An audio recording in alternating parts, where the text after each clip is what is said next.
Hi ಎಲ್ಲರಿಗೂ ನಮಸ್ಕಾರ. ಬನ್ನಿ ಭಾಗ್ಯಲಕ್ಷ್ಮಿ ಸೀರಿಯಲ್ ಏನಾಯಿತು ಅಂತ ನೋಡಿಕೊಂಡು ಬರೋಣ. ಈ ಕಡೆ ಕುಸುಮ ಮತ್ತು ಸುನಂದ ಇಬ್ಬರು ಕೂಡ ಮಾತಾಡ್ತಾ ಇರ್ತಾರೆ. ಆ ಕಡೆ ಭಾಗ್ಯ ಕೂಡ ಕಾರ್ ಶೋರೂಮಲ್ಲಿ ಕಾರ್ ಬುಕ್ ಮಾಡಿ ಅವ್ರ ಮಾವನಿಗೆ ಮನೆಗೆ ಬರ್ತಾಳೆ.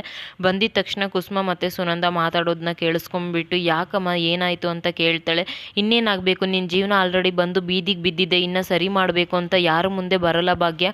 ನೋಡು, ನಾನೊಂದು ಅರ್ಕೆನ ಮಾಡಬೇಕು ಅಂತ ಇದ್ದೀನಿ, ಅದಕ್ಕೆ ನೀನು ಸಂಜೆ ಟೈಮಲ್ಲಿ 21 ದೀಪನ ಹಚ್ಚಿ ಹೊರಗಡೆ ಇಡಬೇಕು ಅಂತ ಹೇಳಿದ ತಕ್ಷಣ ಯಾಕಮ್ಮ ಏನಾಯಿತು ಅಂತ ಮತ್ತೆ ಭಾಗ್ಯ ಕೇಳ್ತಾಳೆ. ಏನೇ ಆಗಬೇಕು ಹೇಳ್ದಷ್ಟು ಮಾಡಬೇಕಷ್ಟೇ, ಹರಕೆ ತೀರಿಸ್ಬೇಕಂದ್ರೆ ತೀರಿಸ್ಬೇಕು ಅಂತ ಸುನಂದ ಅಂತೂ ಫುಲ್ ರಾಂಗ್ ಆಗಿರ್ತಾಳೆ.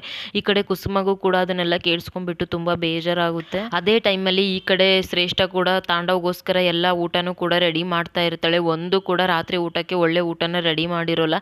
ತಾಂಡವ್ ಕೂಡ ಆಫೀಸಿಂದ ಫುಲ್ ಸುಸ್ತಾಗಿ ಮನೆಗೆ ಬರ್ತಾನೆ. ಬಂದಿದ ತಕ್ಷಣ ಬೇಬಿ ಬಂದ, ನಿನಗೋಸ್ಕರ ಇವತ್ತು ನಾನು ಡಿನ್ನರ್ನ ರೆಡಿ ಮಾಡಿದ್ದೀನಿ, ಹೋಗಿ ಫ್ರೆಶ್ ಅಪ್ ಆಗಿ ಬಾ, ಇಬ್ಬರು ಕೂಡ ಇವತ್ತು ಡಿನ್ನರ್ ನೈಟ್ ಮಾಡೋಣ ಅಂತ ತಾಂಡವ್ ಹೇಳಿದ ತಕ್ಷಣ ತಾಂಡವ್ ಆಲ್ಮೋಸ್ಟ್ ಸ್ವಲ್ಪ ಕೋಪದಲ್ಲೇ ಇರ್ತಾನೆ. ಆದರೂ ಕೂಡ ಶ್ರೇಷ್ಠ ಹೇಳಿದ ತಕ್ಷಣ ಹೋಗಿ ಫ್ರೆಶ್ ಅಪ್ ಆಗಿ ಕೆಳಗಡೆ ಬರ್ತಾನೆ. ಬಂದಿದ ತಕ್ಷಣ ಶ್ರೇಷ್ಠ ಮಾಡಿರೋ ಅಡುಗೆನ ತೋರಿಸ್ಬಿಡ್ತಾಳೆ. ಅದನ್ನು ನೋಡಿ ತಾಂಡವ್ ಅಂತೂ ಫುಲ್ ಇನ್ನು ಕೋಪ ಮಾಡ್ಕೊತಾನೆ. ಏನು ಶ್ರೇಷ್ಠ ಇದನ್ನು ಯಾರಾದರೂ ರಾತ್ರಿ ಊಟಕ್ಕೆ ತಿಂತಾರೆ? ಏನಾಗಿದೆ ನಿನಗೆ? ರಾತ್ರಿ ಊಟಕ್ಕೆ ಏನು ಮಾಡಬೇಕು ಅಂತ ಗೊತ್ತಿಲ್ವಾ ಅಂದಿದ ತಕ್ಷಣ ತಾಂಡವ್ ಏನಾಗಿದೆ ನಿನಗೆ? ಯಾವಾಗಲೂ ಅನ್ನ ಸಾರು ತಿಂತೀಯಾ ಅಂತ ಇಷ್ಟೆಲ್ಲ ವೆರೈಟೀಸ್ ಮಾಡಿದರೆ ಇವಾಗ ನನಗೆ ಮಾತಾಡೋಕೆ ಬರ್ತೀಯ ಅಂತ ಮತ್ತೆ ಶ್ರೇಷ್ಠ ಜೋರು ಮಾಡ್ತಾಳೆ. ಇದನ್ನು ಯಾರಾದರೂ ರಾತ್ರಿ ಊಟಕ್ಕೆ ತಿಂದರೆ ಬೆಳಗ್ಗೆ ಎದ್ದೇಳೋ ಅಷ್ಟರಲ್ಲಿ ಸತ್ತೋಗ್ಬಿಡ್ತಾರೆ, ಈ ಥರ ಊಟ ಯಾವನಾದರೂ ರಾತ್ರಿ ಊಟಕ್ಕೆ ಮಾಡ್ತಾನ ಅಂತ ಮತ್ತೆ ತಾಂಡವ್ ಬೈತಾ ಇರ್ತಾನೆ. ಈ ಕಡೆ ಕುಸುಮ ಕೂಡ ನೋಡಿ, ಸುನಂದ ಅವರೇ, ನನ್ನ ಮಗ ಯಾವ ಥರ ಈ ಮನೆ ಬಿಟ್ಟು ಹೋಗಿದ್ದನೋ ಅದೇ ಥರ ಈ ಮನೆಗೆ ವಾಪಸ್ ಬಂದೇ ಬರ್ತಾನೆ, ನೋಡ್ತಾ ಇರಿ ಅಂತ ಕುಸುಮ ಹೇಳ್ತಾ ಇರಬೇಕಾದ್ರೆ ಆ ಕಡೆ ತಾಂಡವ್ ಕೂಡ ಶ್ರೇಷ್ಠ ಹತ್ರ ಫುಲ್ಲು ಜಗಳ ಮಾಡಿಕೊಂಡು ಬ್ಯಾಗ್ ತೊಗೊಂಡು ಬಾಗಿಲಲ್ಲಿ ನಿಂತಿರ್ತಾನೆ. ಕುಸುಮ ಹೇಳಿದಾಗ್ಲೇ ತಾಂಡವ್ ಬಂದು ನಿಂತು ಬಿಡ್ತಾನೆ. ಅದನ್ನು ನೋಡಿಬಿಟ್ಟು ಮನೆಯವ್ರಿಗಂತೂ ಫುಲ್ ಶಾಕ್ ಆಗುತ್ತೆ. ಆದರೆ ಇಲ್ಲಿ ಸುನಂದಾಗೆ ಮಾತ್ರ ಫುಲ್ ಖುಷಿ ಆಗುತ್ತೆ, ಅಳಿಯ ಮತ್ತೆ ರಿಟರ್ನ್ ಮನೆಗೆ ಬಂದಿದ್ದಾನೆ ಅಂತ. ಅವ್ನು ಯಾವ ಕಾರಣಕ್ಕಾದರೂ ಬರಲಿ, ಅಟ್ಲೀಸ್ಟ್ ನನ್ನ ಮಗಳ ಹತ್ರ ಅವ್ನು ಇರಬೇಕು ಅನ್ನೋದೇ ಸುನಂದ ಆಸೆ ಆಗಿರುತ್ತೆ.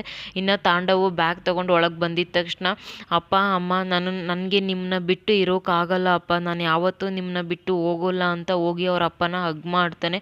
ಅದನ್ನು ನೋಡಿಬಿಟ್ಟು ಕುಸುಮಗಂತೂ ಫುಲ್ ಖುಷಿ ಆಗ್ತಾ ಇರುತ್ತೆ. ಆದರೆ ಭಾಗ್ಯ ಅಂತೂ ಅದನ್ನು ನಂಬೋಕೆ ರೆಡಿನೇ ಇರಲ್ಲ. ಈ ಥರ ಮೋಸ ಮಾಡಿನೇ ನಮ್ಮನ್ನು ಯಾವಾಗಲೂ ಯಾಮಾರಿಸಿರೋದು, ನಾನಂತೂ ಈ ನಾಟಕನ ನಾನು ನಂಬೋಕ್ಕೆ ರೆಡಿ ಇಲ್ಲ, ಈ ಥರ ನಾಟಕ ಮಾಡಿನೇ ನಮ್ಮನ್ನ ಇಲ್ಲಿಗೆ ಬಂದು ನಿಲ್ಲಿಸಿದ್ದೀರಾ ಅಂತ ಭಾಗ್ಯ ಹೇಳ್ಬಿಡ್ತಾಳೆ.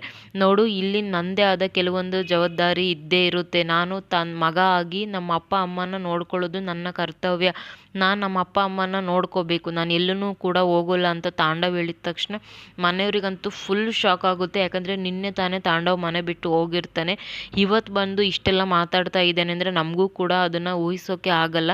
ಇಲ್ಲಿ ತಾಂಡವ್ಗೆ ಏನಾಯಿತು ಇನ್ನು ಅಷ್ಟು ಹರ್ಟ್ ಆಗೋದು ಅಂಥದ್ದು ವಿಡಿಯೋನು ಕೂಡ ಅಪ್ಲೋಡ್ ಮಾಡ್ತೀನಿ. 12 ಗಂಟೆಯಲ್ಲಿ ಫುಲ್ ಎಪಿಸೋಡ್ನ ಅಪ್ಲೋಡ್ ಮಾಡ್ತೀನಿ. ಎಲ್ಲರೂ ಕೂಡ ವಿಡಿಯೋನ ನೋಡಿ. ಯಾರೆಲ್ಲ ಸಬ್ಸ್ಕ್ರೈಬ್ ಮಾಡಿಲ್ಲ ಪ್ಲೀಸ್ ಸಬ್ಸ್ಕ್ರೈಬ್ ಮಾಡ್ಕೊಂಡು ವಿಡಿಯೋ ನೋಡಿ.